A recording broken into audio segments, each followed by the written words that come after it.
This community is the cradle of professional football.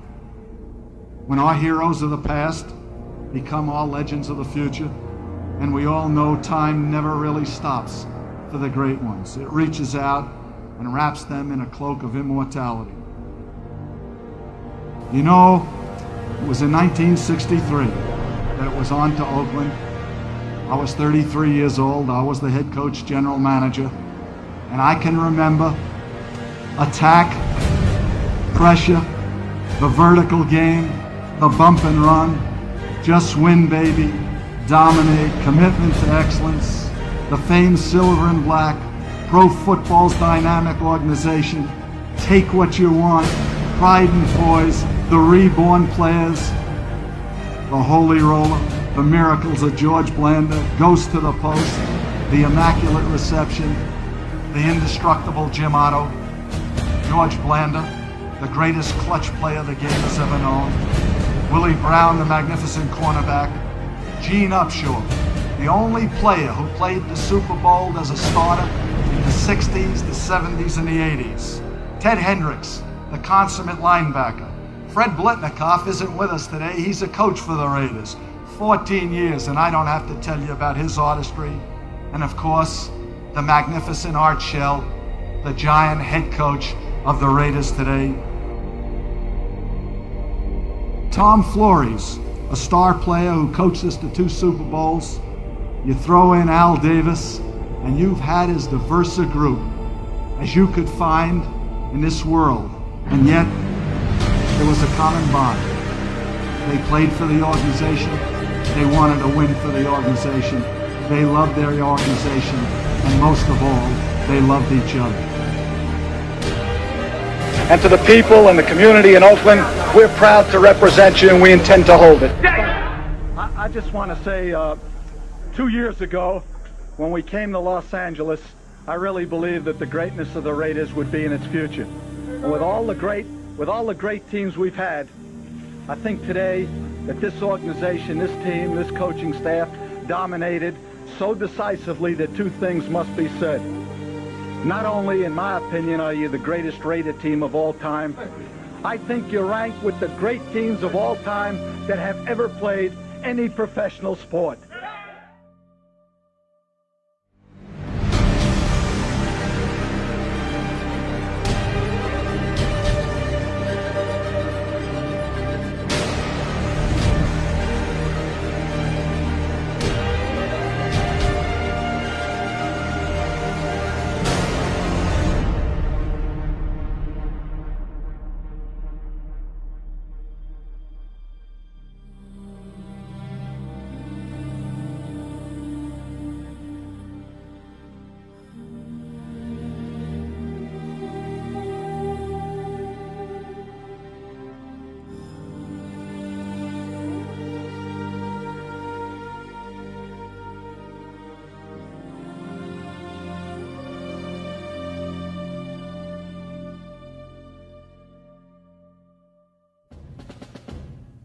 As a young guy, I had a dream that someday I would build the finest organization in professional sports. Al Davis was probably the single greatest force that the NFL has ever had. You know, when you met Al Davis, it was like meeting, Frank Sinatra or somebody. Just win, baby. The pride and poise, the commitment to excellence, everything he talked about, he lived about it, he brought daily.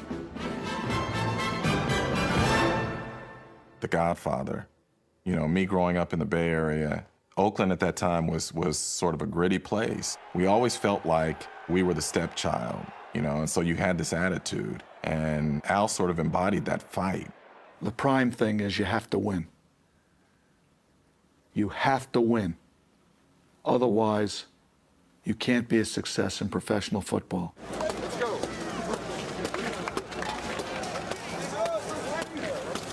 Our game was the throwing, the deep ball. So with that ice, we had to move those receivers in, and that narrowed the field for us. I'll never forget Pete Rozelle said to me, well, it's the same for both sides. I said, damn it, Pete, you don't even understand what you're talking about. It's not the same for both sides. No fights? Oh, man, we got to have some fights. Here come all the Raiders. Holy Toledo, it's a free-for-all. We are mavericks per se. We do our own thing. We want to dominate the environment rather than just be a part of the environment. I didn't care as much about being respected as I cared about being feared and being imitated. And then respect could come after that. I love the idea that I know down deep they fear us. They fear everything about us. Winning Super Bowls is based on power and physicalness. Within the first 5 plays of a game, the other team's quarterback must go down, and he must go down hard. When we came out of the huddle, we weren't looking for first downs. We wanted touchdowns. We wanted the big play. It's like having the bomb and being willing to drop it. The great rivalries continue. And to the people and the community in Oakland, we're proud to represent you, and we intend to hold it. Thank you. And that New York accent, man, you know, the Raiders. You know, he's just, I can't help but smile when I think about Al Davis. He's missed, man. He was special. The greatest organization in professional sports, the Raiders, a standard of excellence by which all other organizations could be measured. He was his own man, certainly by any stretch of the imagination, had his way of doing things, and a lot of negative things have been said about Al, but the one thing I think that you'll find that will resonate from everyone who really knew him is that he was a very loyal guy. He loved his players, he loved the team, and he was totally committed and dedicated to putting the best possible team out there on the field. So whether you love him or you hate him, he certainly was one of the great characters in the NFL history. This was the finest hour in the history of the Oakland Raiders. You were magnificent out there today. You really were. And you tell them one thing. Just win. Just win. Has lost a Titan. Al Davis died Saturday at the age of 82. Davis was the epitome of the anti-establishment in his 35 years as principal owner of the Raiders, winning 3 Super Bowls in the process. And along the way, he was a trailblazer for hiring minority coaches, advocating against league establishment and giving numerous players second chances. He was inducted into the Pro Football Hall of Fame in 1992. Davis led the Raiders to 28 winning seasons, including 16 in a row from 1965 to 1980. Twice he relocated the franchise from Oakland to Los Angeles in 1982 and back to Oakland in 1995. Davis first joined the Raiders in 1963 as general manager and head coach at the age of 33. He was the franchise's head coach until 1965, winning the AFL Coach of the Year in his inaugural season. Davis became the commissioner of the AFL in 1966. It's tough to take in as a team, and we understand what he meant to this organization. He's, like I say, he loved his players, and it don't matter if he was here now or you played for him 30 years ago. You know, he still loved all his players. He meant a lot to not only me, but all the ball players. And I think to particularly all the black ball players that playing, they don't realize the thing that what the impact that he had in the American Football League when he started, because he was one of the first persons to go into the black schools and get black players to come to the American Football League rather than going to the National Football League, and that's very important. He was, part of the reason the league is where it's at today, because he was able to combine them years and years ago, and so he means so much more than just to the Raider Nation, because he's a part of the reason we have this game today. NFL Commissioner Roger Goodell had this to say, quote, Al Davis's passion for football and his influence on the game were extraordinary. He defined the Raiders and contributed to pro football at every level. The respect he commanded was evident in the way that people listened carefully every time he spoke. He is a true legend of the game whose impact and legacy will forever be part of the NFL. Al Davis, one of the true giants in the history of the NFL, is gone. He was 82 years old. These are John Madden's thoughts on Al Davis.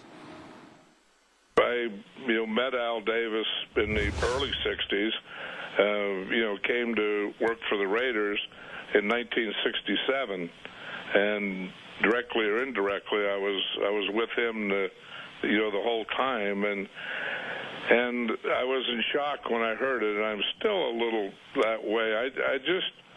Al Davis was the type of guy that you don't believe is going to die, and it's Al Davis. And when you hear it, you know, it just doesn't seep in. I mean, even though, you know, I mean, this part of you says that that he's going to die, but there's another part that says Al Davis will never die. And then you think that he's sick, he's not doing well, but he's a fighter and he'll fight this and he's going to win. And then, I mean, you hear the call and you say, well, you shouldn't be shocked, but it was very, very shocking, and I still am. If you really knew him and were a part of him, he was the most loyal friend or person you could have. And then there was a lot of people that he didn't know. Well, of course, he couldn't be loyal to them. And, and like I said, I introduced Al for induction into the Hall of Fame. And Al Davis isn't for everyone. And, and everyone's not going to say that, Al is this or that, that he's perfect and he's, and all these things. But if he's your friend, if you played for him, if you coached for him, if you were part of the NFL, he was that guy.